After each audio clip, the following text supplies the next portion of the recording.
Hello friends, good evening and welcome to the success Kendra. दोस्तों, रात के 8 बज गए हैं और 8 बजे से हमारा आरआरबी एनटीपीसी और ग्रुप डी का क्लास होता है। दोस्तों, 2 दिन से यह क्लास नहीं हो पाया था, कुछ कारण रहा था, उसके लिए मैं आपसे क्षमा चाहता हूं। और हमारा वो रोज़ आज से हो जाएगा 8 बजे से, ये क्लास डेली चलेगा, ठीक है। तो दोस्तों को बता दीजिएगा, मैं आपसे बार बार रिक्वेस्ट करता हूँ कि आप वीडियो का लिंक शेयर कर दीजिए। और इसमें टोटल हम लोग जो है जीके जीएस और करंट अफेयर्स के 40 प्रश्न कवर करते हैं। जैसे कि एनटीपीसी के सिलेबस में है कि 40 प्रश्न होगा, वो जीके, साइंस और करंट अफेयर से होगा। उसके बाद 30 मैथ से होगा और 30 जो है रीजनिंग से होगा। तो ठीक उसी पैटर्न पर हम लोग इसमें 40 प्रश्नों को कवर करेंगे। हमारा यह सेट 8 है, इससे पहले 1 से 7 तक को हमने कवर कर लिया था। तो जिन लोगों ने नहीं देखा है, सेशन खत्म होने के बाद उसको जरूर देख लेंगे। और चैनल को सब्सक्राइब कर लीजिए और बेल आइकन को दबा लीजिएगा ताकि रेगुलर नोटिफिकेशन आपके पास पहुंच जाए। और वीडियो का लिंक शेयर जरूर कीजिएगा। चलिए फ्रेंड्स, शुरू करते हैं। और देखिए, जितना जल्दी आप लोग आंसर दीजिएगा उतना ही जल्दी हम लोग ये सेशन है उसको खत्म कर लेंगे। आप कोशिश कीजिए मात्र 5 सेकंड के आंसर अंदर देने का, ठीक है। 5 सेकंड के अंदर जो है आंसर दे देने का। प्रश्न पढ़िएगा कि कौन सी बीमारी दिल से संबंधित नहीं है। तो देखिए, दिल से संबंधित बीमारी इसमें से आपको बताना है कि कौन सा दिल से संबंधित बीमारी नहीं है। तो देखिए, ऑप्शन सी जो हो जाएगा सही आंसर हो जाएगा डिप्थीरिया। डिप्थीरिया जो है यह श्वास नली से संबंधित बीमारी है, ठीक है। श्वास नली से संबंधित बीमारी है। इसमें जो होता है सांस लेने में कठिनाई होती है। और यह जो है जीवाणु से होने वाला रोग है। और उस जीवाणु का नाम है कोरिनी, यहाँ मैं लिखता हूँ कोरिनी बैक्टीरियम। कोरिनी बैक्टीरियम डिप्थीरी नामक जीवाणु से ये होता है, आपको ध्यान रखना है। बाकी जो है सारे जो है ये ऑप्शन ए जो है, उसके बाद बी जो है और डी जो है ये हृदय संबंधित यानी कि दिल से संबंधित बीमारी हैं। और अपना स्कोर आप कमेंट करके जरूर बता दीजिएगा। नेक्स्ट क्वेश्चन देखिए, भारत खाली स्थान है, उसके बाद में ब्रिटिश साम्राज्य के प्रत्यक्ष शासन के अधीन आ गया था। तो कब आ गया था ब्रिटिश साम्राज्य के प्रत्यक्ष शासन के अधीन? तो देखिए, 1857 ईस्वी के विद्रोह के बाद क्या हुआ, 1858 का जो है, याद रखिएगा, 1858 का भारत शासन अधिनियम के तहत भारतीय मामलों पर ब्रिटिश संसद का सीधा नियंत्रण स्थापित किया गया। मुगल सम्राट के पद को जो है समाप्त कर दिया गया और गवर्नर जनरल का नाम बदल करके वायसराय कर दिया गया था। याद रखना है कब से, 1858 से। चलिए अगला क्वेश्चन देखिएगा। तीसरा प्रश्न है कि नेपाल का राष्ट्रीय खेल इनमें से कौन सा है? नेपाल का राष्ट्रीय खेल, इंपॉर्टेंट क्वेश्चन है। नेपाल का राष्ट्रीय खेल आपको बताना है। भारत के जितने भी पड़ोसी देश हैं वहां से प्रश्न पूछे जाते हैं। तो भारत के पड़ोसी देश पर एक अलग से वीडियो मैंने बनाया है, देख लीजिएगा। चलिए, नेपाल का राष्ट्रीय खेल जो है वो है वॉलीबॉल। ऑप्शन ए, माफ कीजिएगा, बी जो होगा इसका सही आंसर हो जाएगा। अगर बात करें कि राष्ट्रीय पशु क्या है नेपाल का, तो राष्ट्रीय पशु गाय है। उसके बाद राष्ट्रीय पुष्प बार बार पूछा जाता है कि राष्ट्रीय फूल क्या है नेपाल का, तो इसको भी आपको याद रखना है, लल्ली गुरांस, ठीक है। क्या नाम है इसका? लल्ली गुरांस इसका नाम है, याद रखिएगा, गुरांस। चलिए अगला क्वेश्चन देखेंगे फ्रेंड।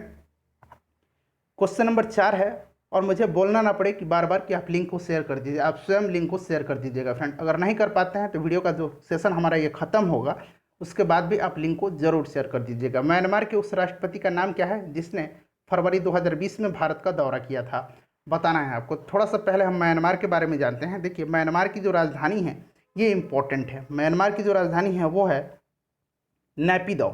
क्या है? नैपीदौ है यहाँ की राजधानी। अगर बात करें यहाँ की मुद्रा क्या है, तो म्यांमार की मुद्रा जो है वो कयात है।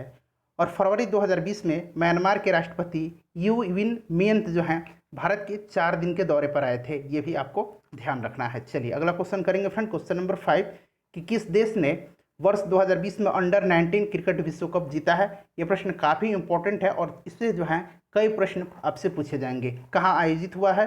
तो दक्षिण अफ्रीका में हुआ था इसका आयोजन, ठीक है। याद रखिएगा कहाँ हुआ था, दक्षिण अफ्रीका में। फाइनल में भारत को बांग्लादेश ने हराया था। ऑप्शन डी, बांग्लादेश जीत गया था। फाइनल में जो है इसने भारत को हरा दिया था। मैन ऑफ द सीरीज पूछा जा सकता है, फाइनल मैच में मैन ऑफ द मैच भी पूछा जा सकता है, कुछ भी पूछा जा सकता है। तो सब कुछ मैंने डिस्कस कर लिया था। मैन ऑफ द सीरीज जो थे वो भारत के यशस्वी जायसवाल थे, याद रखिएगा। चलिए अगला क्वेश्चन करेंगे। 7वां प्रश्न है कि यूएस ओपन टेनिस टूर्नामेंट 2019 में महिला एकल का खिताब किसने जीता था? प्रश्न को ध्यान से पढ़िएगा, 2019 पूछा गया है। 2020 भी समापन हो चुका है, 2020 का भी, लेकिन आपसे 2019 पूछा जा रहा है। रेलवे में 1 साल से अधिक के करंट अफेयर जो है पूछे जाते हैं। तो देखिए, 2019 आपसे पूछा जा रहा है, तो 2019 में किसने जीता था महिला एकल में? ये जीता था बियांका एंड्रीस्क्यू ने। और ये कहाँ की हैं? ये कनाडा की हैं, याद रखिएगा। अगर पुरुष एकल की बात करें तो राफेल नडाल ने जीता था। और इस वर्ष की बात करें तो महिला एकल का खिताब इस वर्ष जीता है नाओमी ओसाका ने। नाओमी ओसाका जो है कहाँ की हैं? जापान की हैं। और पुरुष एकल का खिताब 2020 में जीता है डोमिनिक थियम ने। याद रखिएगा किसने जीता है? डोमिनिक थियम ने जीता है, ये भी आपको याद रखना है। ये जो है ऑस्ट्रिया के हैं, कहाँ के हैं ये? ऑस्ट्रिया के हैं, ऑस्ट्रेलिया नहीं, ऑस्ट्रिया। चलिए फ्रेंड्स, अगला क्वेश्चन करेंगे 8 नंबर कि निम्नलिखित में से कौन सा एक क्षारीय यानी कि अल्कलाइन नहीं है। तो ये पीरियोडिक टेबल से संबंधित प्रश्न है। तो देखिए पीरियोडिक टेबल में क्या होता है, पीरियोडिक टेबल में आपसे पूछा जाता है कि कितने आवर्त हैं और कितने समूह हैं। तो आपको याद रखना है पीरियड कितने हैं यानी कि आवर्त कितने हैं, 7 हैं, और समूह कितने हैं यानी कि ग्रुप कितने हैं, तो याद रखिएगा 18 ग्रुप हैं। ठीक है फ्रेंड्स। उसके बाद अगर बात करते हैं तो ध्यान रखना है आपको, किसी भी समूह का पहला तत्व जो होता है वो क्षारीय धातु होता है यानी कि अल्कलाइन मेटल होता है। और इसमें से देखिए सोडियम, पोटेशियम और लिथियम जो है, यह जो है मैं आपको बताता हूँ, लिथियम जो है, ये लिथियम आप देख रहे हैं दूसरा आवर्त का ये पहला एलिमेंट है। उसके बाद अगर बात करें सोडियम का, तो सोडियम जो है तीसरे आवर्त का यह पहला एलिमेंट है, और पोटेशियम जो है यह चौथे आवर्त का जो है पहला एलिमेंट है। तो पहला एलिमेंट जब भी आवर्त का होगा वो क्या होगा? क्षारीय होगा। सल्फर इस प्रश्न का सही आंसर हो जाएगा, सल्फर जो है क्षारीय नहीं है। चलिए अगला क्वेश्चन करेंगे फ्रेंड, क्वेश्चन नंबर 9 कि महिला क्रिकेट में लगातार 4 गेंद पर 4 विकेट लेने वाली पहली महिला क्रिकेटर कौन बनी है? इंपॉर्टेंट है, जल्दी से बता दीजिए आंसर इसका। इसका सही आंसर हो जाएगा ऑप्शन ए अनुराधा डोडा बल्लापुर। ये कहाँ की हैं? ये जर्मनी के हैं, ये भारतीय मूल की हैं। इनका जन्म जो है बेंगलोर में हुआ था। कहाँ हुआ था? बेंगलोर में हुआ था। और इन्होंने यह कारनामा ऑस्ट्रेलिया के खिलाफ किया है। किसके खिलाफ? ऑस्ट्रेलिया के खिलाफ किया है। और ऐसा करके इन्होंने पुरुष का जो 4 गेंद पर 4 विकेट लेने का रिकॉर्ड है, लसित मलिंगा और राशिद खान जो कि अफगानिस्तान के हैं, उनके बराबरी इन्होंने कर ली है। चलिए अगला क्वेश्चन करेंगे 10 नंबर कि बांग्लादेश की थलीय सीमा किसके साथ लगती है? बांग्लादेश की थलीय सीमा यानी कि लैंड बाउंड्री है जो किस देश के साथ लगती है? तो ये लगती है, ध्यान से सुनना है आपको, देखिए उत्तर पूर्व, पूर्व और पश्चिम सीमा जो है भारत से लगती है, और दक्षिण पूर्व की सीमा जो है म्यांमार से लगती है। बांग्लादेश की सही आंसर है ऑप्शन बी, भारत और म्यांमार से लगती है। अगर बात करें कि भारत के कौन कौन से राज्य बांग्लादेश से सीमा साझा करते हैं, तो याद रखना है पश्चिम बंगाल, त्रिपुरा, असम, मिजोरम और मेघालय। बांग्लादेश की राजधानी कहाँ है? ढाका है। यहाँ के जो पीएम है शेख हसीना है, और राष्ट्रपति का नाम इंपॉर्टेंट है, अब्दुल हामिद है यहाँ के राष्ट्रपति, याद रखिएगा बांग्लादेश के। ठीक है। और बांग्लादेश का करेंसी क्या है आप कमेंट करके फटाफट बता दीजिए, बांग्लादेश की मुद्रा क्या है। चलिए 11 नंबर देखिएगा कि भारत के कितने क्रिकेटर को आईसीसी हॉल ऑफ फेम में अब तक शामिल किया गया है? तो आईसीसी हॉल ऑफ फेम में भारत के टोटल 6 क्रिकेटर को शामिल किया गया है। बिशन सिंह बेदी, उसके बाद बात करें तो सुनील गावस्कर हैं, कपिल देव हैं, आगे बात करें तो सचिन तेंदुलकर हैं, राहुल द्रविड़ हैं। तो ये 6 क्रिकेटर हैं। अनिल कुंबले हैं, ध्यान रखना है। इस वर्ष यानी कि 2020 में दक्षिण अफ्रीका के जैक कैलिस और पाकिस्तान के जहीर अब्बास और साथ ही साथ ऑस्ट्रेलिया की महिला क्रिकेटर लिसा स्टालेकर, इन 3 लोगों को शामिल किया गया है। चलिए अगला क्वेश्चन देखिएगा, क्वेश्चन नंबर 12 है। थोड़ा जल्दी जल्दी करेंगे फ्रेंड्स, वीडियो लंबी हो जाती है। किस भारत पाक युद्ध के बाद ताशकंद घोषणा हुई थी? तो कब ताशकंद घोषणा हुई थी? किस भारत पाकिस्तान युद्ध के बाद? तो ताशकंद कहाँ है सबसे पहले आपको जानना है। तो देखिए ताशकंद जो है ये है उज्बेकिस्तान में। ठीक है, ये उज्बेकिस्तान की राजधानी है ताशकंद, आपको याद रखना है। और ताशकंद समझौता जो है 1966 में हुआ था भारतीय प्रधानमंत्री लाल बहादुर शास्त्री और पाकिस्तान के प्रधानमंत्री अयूब खान के बीच में। ठीक है, और ये भारत पाकिस्तान का जो 1965 का युद्ध था उसके बाद हुआ था। चलिए अगला क्वेश्चन करेंगे फ्रेंड, क्वेश्चन नंबर 13 है कि पृथ्वी के थलीय क्षेत्र में भारत का हिस्सा कितना प्रतिशत है? तो थलीय क्षेत्र में हिस्सा जो है 2.4% है, ऑप्शन बी करेक्ट आंसर हो जाएगा। अगर बात करें कि जनसंख्या के हिसाब से भारत का कितना योगदान है, तो 17.5% है, ये भी आपको याद रखना है। चलिए अगला क्वेश्चन करेंगे फ्रेंड कि जलवायु परिवर्तन पर ऐतिहासिक कॉन्फ्रेंस ऑफ पार्टीज, जिसको कि अंग्रेजी में COP कहा जाता है, इसका फुल फॉर्म होता है कॉन्फ्रेंस ऑफ पार्टीज, COP26 का आयोजन कहाँ किया जाएगा? तो हाल ही में COP25 का आयोजन जो है स्पेन की राजधानी मैड्रिड में किया गया है। और आपसे COP26 पूछा जा रहा है तो ये होगा स्कॉटलैंड के ग्लासगो में, ऑप्शन सी जो है सही आंसर हो जाएगा। 15 नंबर देखिएगा कि एक वयस्क मानव का पूरा आहार नाल यानी कि मुंह से लेकर के गुदा तक उसकी लंबाई आपसे पूछी जा रही है कि कितना लंबा होता है, मीटर में बताना है। ठीक है फ्रेंड्स, तो सही आंसर आप बता दीजिए। तो देखिए 8 से 10 मीटर तक होता है, 8 से 10 मीटर तक, ऑप्शन सी इसका सही आंसर हो जाएगा। और इसमें कौन कौन से अंग आते हैं? तो मुख आता है, ग्रासनी आता है, ग्रास नली आता है, अमाशय आता है और आंत आता है। ठीक है, ये 8 से 10 मीटर के जो अंग आते हैं उसमें आते हैं ये। चलिए अगला क्वेश्चन देखिएगा 16 नंबर कि चलती लिफ्ट पर व्यक्ति के वजन पर क्या असर होगा? चलती लिफ्ट पर वस्तु के वजन पर क्या असर होगा? तो देखिए लिफ्ट से संबंधित हमने प्रश्न पढ़ा है। पूछा जाता है कि जब वस्तु लिफ्ट जो है ऊपर जा रही है, जब लिफ्ट ए त्वरण के साथ ऊपर जा रही है, ए त्वरण के साथ, तो उसमें जो है किसी व्यक्ति का जो भार है ऊपर जाने पर बढ़ा हुआ प्रतीत होता है। अगर नीचे आ रही है ए त्वरण के साथ तो घटा हुआ प्रतीत होता है। और जब एक बात करें कि एक समान वेग से जाती है, यानी कि त्वरण जो है जीरो है, एक समान वेग से या तो ऊपर जा रही है या फिर नीचे आ रही है, तो उसमें कोई परिवर्तन प्रतीत नहीं होता है। उसके बाद बात करते हैं कि अगर लिफ्ट की डोरी टूट जाती है तो क्या होता है, तो मनुष्य जो है अपना भार शून्य प्रतीत करता है, जीरो प्रतीत करता है। और प्रश्न में पूछा जा रहा है आपसे कि चलती लिफ्ट में व्यक्ति का वजन पर क्या असर होगा, तो कुछ भी आपसे कहा नहीं गया है कि ऊपर जा रही है, नीचे जा रही है, समान त्वरण से जा रही है, लिफ्ट की जो है रस्सी टूट गई, ऐसा कुछ भी नहीं कहा गया है। आप ध्यानपूर्वक ऑप्शन को पढ़िए और सही आंसर हो जाएगा ऑप्शन सी, भार नहीं बदलेगा, भार कभी नहीं बदलेगा। ठीक है, चलिए अगला क्वेश्चन देखिएगा 17 नंबर की, खजुराहो के स्मारक कहाँ पाए जाते हैं। तो खजुराहो के स्मारक जो हैं ये पाए जाते हैं मध्य प्रदेश में, और ये चंदेल राजाओं के द्वारा बनवाए गए हैं, आपको याद रखना है। चलिए अगला क्वेश्चन करेंगे, क्वेश्चन नंबर 18 की, भारत द्वारा जनवरी 2020 में लॉन्च किया गया सैटेलाइट कौन सा है, यानी कि उपग्रह कौन सा है। इंपॉर्टेंट है, टेक्नोलॉजी से प्रश्न आपके एग्जाम में पूछे जाएंगे। तो ये है GSAT-30, और इसका प्रक्षेपण कहाँ से किया गया है ये भी पूछा जाएगा। तो ये किया गया है फ्रेंच गुयाना से। कहाँ से? फ्रेंच गुयाना से किया गया है GSAT-30 का। ठीक है, यह जो है 15 वर्षों तक कार्य करेगा। यह उपग्रह उच्च जो है गुणवत्ता वाले टेलीविजन, दूरसंचार एवं प्रसारण सेवाएं मुहैया कराएगा। अगला क्वेश्चन देखिएगा, और फ्रेंड्स वीडियो का जो लिंक है वो शेयर कर दीजिएगा, और रोज़ हमारा 8 बजे से क्लास होता है, अपने दोस्तों को सूचित कर दीजिए। स्वराज पार्टी के संस्थापक कौन थे? इंपॉर्टेंट है, बार बार पूछा जाता है। तो 1923 ईस्वी में स्वराज पार्टी की स्थापना जो है मोतीलाल नेहरू और चित्तरंजन दास के द्वारा किया गया था। सही आंसर इसका ऑप्शन बी हो जाएगा। 20 नंबर देखिएगा कि अयोध्या के राम मंदिर का निर्माण किस वास्तुकला शैली में की जाएगी। अयोध्या में जो राम मंदिर का निर्माण होगा उसके वास्तुकार कौन है, उसके वास्तुकार का नाम आपसे पूछा जाएगा। तो याद रखिएगा चंद्रकांत सोमपुरा हैं, चंद्रकांत सोमपुरा इसके वास्तुकार हैं, और ये जो होगा नागर शैली पे बनाई जाएगी। ऑप्शन बी सही आंसर हो जाएगा। चलिए अगला क्वेश्चन देखिएगा 21 नंबर की, इंफ्रारेड किरण यानी कि इंफ्रारेड रेज का जो है बताना है कि ये क्या है। अनुदैर्ध्य तरंग है, अनुप्रस्थ है, यांत्रिक है, या फिर विद्युत चुंबकीय तरंग है। तो ध्यान दीजिएगा, तरंग को 2 भागों में बांटा गया है। पहला क्या होता है? पहला है यांत्रिक तरंग, उसके बाद जो होता है वो होता है अयांत्रिक तरंग। अयांत्रिक तरंग यानी कि विद्युत चुंबकीय तरंग भी इसको कहा जाता है, अयांत्रिक तरंग को। ठीक है, यांत्रिक तरंग के अंतर्गत जो है आते हैं अनुप्रस्थ तरंग और अनुदैर्ध्य तरंग। उसके बाद अगर बात करें कि ये जो विद्युत चुंबकीय तरंग है इसमें कौन कौन से आते हैं, तो ध्यान रखिएगा, आते हैं दृश्य किरणें, पराबैंगनी किरणें, गामा किरणें, एक्स किरणें, औरत किरणें, और लघु वीडियो तरंगे, लघु रेडियो तरंगे और दीर्घ रेडियो तरंगे। ठीक है, तो इंफ्रारेड जो है ये विद्युत चुंबकीय तरंग है। याद रखिएगा, इसकी खोज किसने किया था? इसकी खोज जो है हर्शेल ने किया था। किसने किया था? हर्शेल ने किया था। और इसका उपयोग कहाँ कहाँ होता है?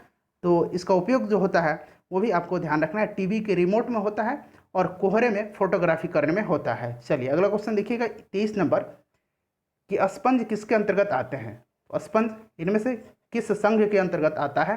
तो स्पंज जो आता है वो आता है संघ पोरिफोरा के अंतर्गत, और स्पंज और साइकस, याद रखिएगा साइकस। ठीक है, ये जो है इसके अंतर्गत आते हैं। बात करें संघ मोलास्का के, तो संघ मोलास्का के अंतर्गत कौन कौन से आते हैं? तो संघ मोलास्का के अंतर्गत जो है घोंघा सीपी आते हैं। उसके बाद अगर बात करें आर्थ्रोपोडा के अंतर्गत, तो इसके अंतर्गत झींगा मछली, केकड़ा, तिलचट्टा, मच्छर मक्खी इत्यादि आते हैं। और स्टार फिश जो है वो संघ इकाइनोडर्मेटा के अंतर्गत आता है, स्टार फिश। उसके बाद समुद्री अर्चिन, समुद्री खीरा, ध्यान रखिएगा। चलिए अगला क्वेश्चन करेंगे 24 नंबर कि राज्यसभा को खाली स्थान है के नाम से जाना जाता है। तो राज्यसभा को किस नाम से जाना जाता है बताइएगा। तो राज्यसभा को जाना जाता है काउंसिल ऑफ स्टेट्स के नाम से। ठीक है, काउंसिल ऑफ स्टेट्स के नाम से। लोकसभा को जाना जाता है हाउस ऑफ द पीपुल्स के नाम से। कब से? 1954 से जाना जाता है। दोनों को, ये जो है लोकसभा को हाउस ऑफ द पीपुल्स के नाम से और राज्यसभा को काउंसिल ऑफ स्टेट्स के नाम से 1954 से जाना जाता है। उसके बाद बात करें तो लोकसभा को निम्न सदन कहा जाता है और प्रथम सदन भी कहा जाता है। और राज्यसभा को किस नाम से जाना जाता है? Council of state. एक तो ये हो गया, आगे याद रखिएगा। उसके बाद उच्च सदन कहा जाता है और दूसरा सदन कहा जाता है। चलिए अगला क्वेश्चन देखिएगा 25 नंबर की, भारत की जनगणना 2011 के अनुसार सर्वाधिक दशकीय जनसंख्या वृद्धि प्रतिशत वाला राज्य जो है वो कौन सा है। आपको बताना है। तो सबसे ज़्यादा जनसंख्या जो दशकीय वृद्धि हुई थी वो कहाँ हुई थी? वो हुई थी मेघालय में। मेघालय में जो हुई थी वो 27.9% की दशकीय जनसंख्या वृद्धि हुई थी। उसके बाद अगर बात करें तो ये हुआ था मेघालय के बाद कहाँ पे? अरुणाचल प्रदेश में 26% और बिहार में जो हुआ था वो हुआ था 25.4%। तो ये टॉप 3 जनसंख्या दशकीय की सर्वाधिक जो वृद्धि हुई थी ये टॉप 3 राज्य है। अगर बात करें कि सबसे कम कहाँ हुआ था दशकीय जनसंख्या वृद्धि, तो ये सबसे कम नागालैंड में हुआ था। और नागालैंड में यह जो परसेंटेज था वो ऋणात्मक था, -0.6% था, याद रखिएगा। ठीक है, चलिए अगला क्वेश्चन करेंगे। 28 नंबर है कि 28 अगस्त 2020 को प्रधानमंत्री जनधन योजना ने अपने कितने साल पूरे किए हैं? तो देखिए, जनधन योजना की जो शुरुआत हुई थी वो 28 अगस्त 2014 को हुई थी। तो जनधन योजना ने 6 साल पूरे कर लिए हैं। और इसके अंतर्गत जो है कितने खाता खोला जा चुका है, तो ये भी आपसे पूछा जाएगा। आप ध्यान रखिएगा कि टोटल जो है 40.35 करोड़ खाते खुले जा चुके हैं इसके अंतर्गत। अगला क्वेश्चन देखिएगा कि 27 नंबर, फरवरी 2020 में 104 वर्ष पूरे करने वाले बनारस हिंदू विश्वविद्यालय की स्थापना किसने किया था? तो देखिए, बनारस हिंदू विश्वविद्यालय की स्थापना जो है 1916 ईस्वी में पंडित मदन मोहन मालवीय के द्वारा किया गया था। ऑप्शन बी करेक्ट आंसर हो जाएगा। और अपना स्कोर आप लोग कमेंट करके जरूर बता दीजिएगा। 28 नंबर देखिए कि भारत का पहला सुपर कंप्यूटर किसे माना जाता है? यहाँ माना बना लीजिए, माना जाता है। तो देखिए, बार बार ये प्रश्न पूछा जाता है कि सुपर कंप्यूटर, पहला सुपर कंप्यूटर जो है भारत का कौन सा है? तो परम 8000 है। अगर बात करें आदित्य L1 का, तो आदित्य जो है L1 जो है ये इसरो का, यानी कि भारत का जो है ये पहला सूर्ययान मिशन है, सूर्ययान मिशन है, ध्यान रखिएगा। चलिए अगला क्वेश्चन करेंगे फ्रेंड, क्वेश्चन नंबर 29 कि कौन सी नदी अरब सागर में नहीं गिरती है? अरब सागर में कौन सी नदी जो है नहीं गिरती है? तो अरब सागर में जो है महानदी नहीं गिरती है। महानदी कहाँ गिरती है? बंगाल की खाड़ी में गिरती है। चलिए अगला क्वेश्चन देखिएगा, 30 नंबर के हाल ही में बेलारूस के नए राष्ट्रपति कौन निर्वाचित हुए हैं? इंपॉर्टेंट क्वेश्चन है। तो देखिए, ग्लोबल हंगर इंडेक्स यानी कि वैश्विक भूख सूचकांक 2019 में बेलारूस जो था पहले स्थान पर रहा था, भारत का स्थान 102 रहा था। ठीक है, तो ये इंडेक्स आपको ध्यान रखना है, ये रैंक बेलारूस पहले स्थान पर रहा था वैश्विक भूख सूचकांक में। और बेलारूस की अगर राजधानी पूछी जाए तो भी आपको याद रखना है, इसकी जो राजधानी है वो है मिन्स्क। कहाँ है? मिन्स्क इसकी राजधानी है। और इसके जो नए राष्ट्रपति बने हैं वो बने हैं अलेक्जेंडर लुकाशेंको। चलिए अगला क्वेश्चन देखिएगा, 31 नंबर की संसद की प्राक्कलन समिति में राज्यसभा से कितने सदस्य होते हैं? तो देखिए, प्राक्कलन समिति में जो है टोटल 30 सदस्य होते हैं और केवल लोकसभा से सदस्य होते हैं। ठीक है, राज्यसभा से इसमें कोई भी सदस्य नहीं होता है। तो सही आंसर है ऑप्शन डी। एक और समिति है लोक लेखा समिति, तो इसमें टोटल जो है कितने सदस्य होते हैं? 22 सदस्य होते हैं, 15 सदस्य लोकसभा से होते हैं और 7 सदस्य जो होते हैं राज्यसभा से होते हैं। तो ध्यान रखिएगा। 32 नंबर देखिएगा कि निम्नलिखित में से कौन सा राज्य इंडिया जस्टिस रिपोर्ट 2019 की सूची में सबसे ऊपर है? तो देखिए, इंडिया जस्टिस रिपोर्ट जो है यह पहली बार प्रकाशित किया गया और ये टाटा ट्रस्ट और सेंटर फॉर सोशल जस्टिस ने मिलकर इसको तैयार किया है। और इसमें सबसे ऊपर जो रहा है वो रहा है महाराष्ट्र। अगर बात करें दूसरे स्थान पर तो केरल रहा है, और तीसरे स्थान की बात करें तो तीसरे स्थान पर तमिलनाडु रहा है। और ये पहली बार रिपोर्ट जारी हुआ है, इसीलिए इम्पोर्टेंट है। चलिए अगला क्वेश्चन करेंगे, 33 नंबर के पंडित शिव कुमार शर्मा निम्नलिखित में से किसके विशेषज्ञ हैं? पंडित शिव कुमार शर्मा। तो शिव कुमार शर्मा जो हैं वो कौन से वाद्य यंत्र बजाते हैं, ये आपसे पूछा जा रहा है। तो वाद्य यंत्र ये बजाते हैं संतूर। अगर बात करें तबला के, जो तबला है, तबला वाद्य यंत्र, इसके विशेषज्ञ कौन माने जाते हैं? तो आपको याद रखना है पंडित रविशंकर। उसके बाद बात करें सितार का, तो माफ़ कीजिएगा, सितार का जो हो जाएगा वो पंडित रविशंकर हो जाएगा, तबला का हो जाएगा जाकिर हुसैन और शहनाई का बिस्मिल्लाह खां। चलिए अगला क्वेश्चन करेंगे 34 नंबर की बृहदेश्वर मंदिर कहाँ स्थित है? बृहदेश्वर मंदिर जो है कहाँ स्थित है? तो ध्यान रखिएगा, बृहदेश्वर मंदिर को एक और नाम से जाना जाता है, इसको एक और नाम से जाना जाता है राजराजेश्वर मंदिर। ठीक है, राजराजेश्वर मंदिर के नाम से भी इसको जाना जाता है। और ये जो है कहाँ है? तंजौर में है। और किसने बनवाया था इसको? तो इसको चोल वंश के शासक राजराज प्रथम ने बनवाया था। किसने बनवाया था? राजराज प्रथम ने बनवाया था। तो कहाँ है ये? तंजौर में है। नेक्स्ट क्वेश्चन करेंगे 35 नंबर कि बिहार के बौद्ध स्थलों के विकास के लिए किस देश के द्वारा ओवरसीज इकोनॉमिक कोऑपरेशन फंड से 125 करोड़ रुपए की आर्थिक सहायता दी गई है? इसका आंसर आप कमेंट करके बता दीजिएगा। चलिए अगला क्वेश्चन है 36 नंबर। 36 नंबर है कि 2016 ओलंपिक में भारत ने कितने पदक जीते थे? तो 2016 का ओलंपिक जो हुआ था वो ब्राजील में हुआ था। कहाँ हुआ था? ब्राजील के रियो डी जेनेरियो में हुआ था।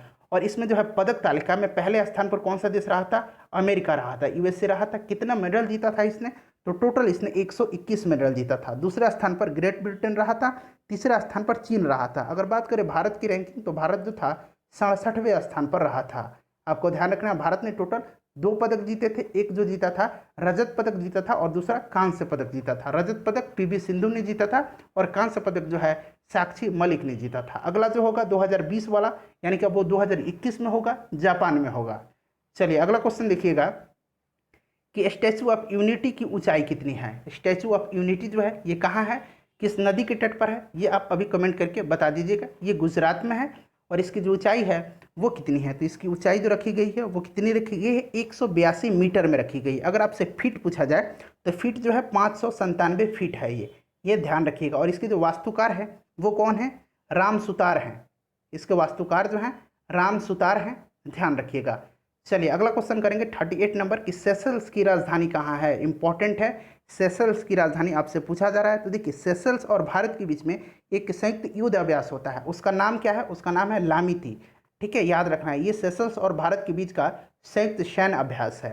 और बात हो रही है सेशल्स की राजधानी की, तो सेशल्स की राजधानी जो है वो विक्टोरिया है।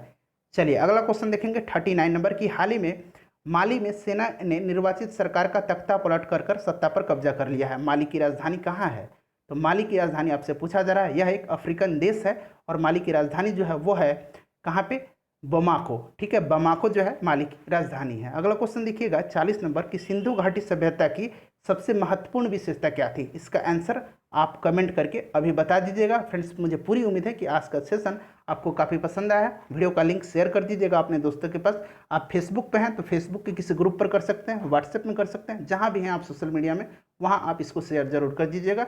और डेली 8 बजे आना ना भूलिएगा। मिलते हैं कल, अपना ध्यान रखिएगा, सुरक्षित रहिएगा। Thanks for watching.